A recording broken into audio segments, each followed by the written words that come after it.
నిన్న పొన్నం ప్రభాకర్ గారు పత్రికా సమావేశంలో వారు అన్న మాటలైతే ఆశ్చర్యంగా ఉన్నది. నిజంగా ఇలాంటి మంత్రి కూడా ఉన్నాడా కాంగ్రెస్ క్యాబినెట్లోనే డౌట్ వస్తూ ఉన్నది. అరేమన్నారు, ఇట్లా డ్రామాలు చేయడం అందరికీ వచ్చు, ఇది సినిమా కాదు, సీరియల్ కాదు, ఈ కన్నీళ్లు పెట్టుకోవడం దానివల్ల సానుభూతి రాదు, సానుభూతి కోసం కన్నీళ్లు పెట్టుకోరు ప్రభాకర్ గారు, మీరు కొంచెం అర్థం చేసుకోవాలి. ఒక దశాబ్దాల తరబడి కుటుంబాలతో, లక్షలాది కుటుంబాలతో మాగంటి గోపీనాథ్ గారి కుటుంబానికి అనుబంధం ఉంది.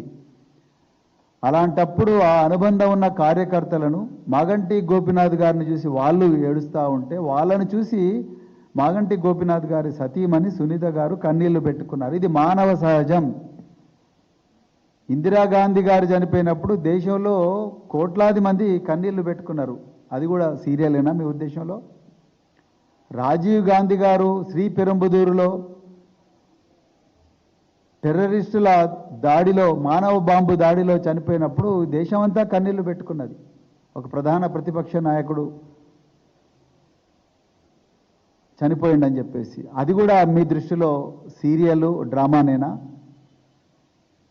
ఆంధ్రప్రదేశ్కు ముఖ్యమంత్రిగా పనిచేసిన వైఎస్ రాజశేఖర్ రెడ్డి గారు హెలికాప్టర్ ప్రమాదంలో చనిపోతే చాలామంది కూడా మరి ఏడ్చారు, కొంతమంది షాక్ కూడా గురై చనిపోవడం జరిగింది.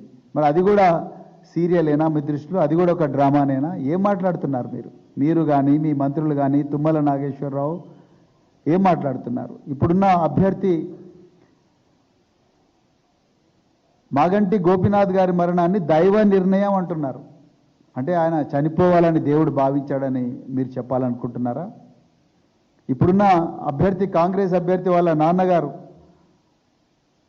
ఆయన పర్సనల్ విషయాల మీద కూడా కామెంట్ చేస్తున్నారు. మాగంటి గోపీనాథ్ గారి పర్సనల్ విషయాల మీద కామెంట్ చేస్తున్నారు. అంటే మీ పర్సనల్ విషయాల మీద మేము కామెంట్ చేయలేకనా? మీ కుటుంబాల్లో ఉండే విషయాల మీద మేము కామెంట్ చేయలేకనా? అక్కడే మీకు మాకు తేడా ఉన్నది. కాంగ్రెస్ సంస్కృతికి బీఆర్ఎస్ సంస్కృతికి అక్కడే తేడా వస్తున్నది.